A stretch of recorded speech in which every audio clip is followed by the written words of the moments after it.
நடக்கப்பட்டிருக்கிற காரணம் திரு செந்தில்குமார் அவர்கள் நடத்திய ஃபைனான்ஸ் பிஸ்னஸ் தான். கோயம்புத்தூரில் ஐடி கம்பெனியில் வேலை பண்ணிட்டு இருந்த இந்த நபர் இவர் பர்சனலாகவே ஃபைனான்ஸ் பிஸ்னஸ்லாம் பண்ணியிருக்கிறாரு. பர்சனலாக நிறைய பேர்கிட்ட ஃபைனான்ஸ் விட்டுரு இந்த மாதிரி ஃபைனான்ஸ் ஒரு சம்பவத்தில் தான் யாரோ பிளான் பண்ணி அவன் வீட்டுக்கு வர தருணத்தை பேஸ் பண்ணி கரெக்டாக வந்து அடிச்சிருக்கிறாங்க.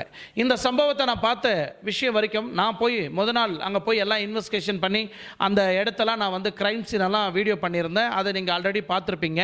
ஸோ பார்க்கலன்னா நான் இங்கே கீழே அந்த லிங்க்கை கொடுக்குறேன். தயவுசெய்து கிளிக் பண்ணி ஒரு வாட்டி கிளிக் பண்ணி பார்த்துக்குங்க. அந்த வீடியோவும் ஒரு வாட்டி பார்த்தீங்கன்னா உங்களுக்கு கொஞ்சம் ஐடியா கிடைக்கும். ஏன்னா இந்த கேஸு சார்ந்த நிறைய பிரச்சனை பண்ணாங்க.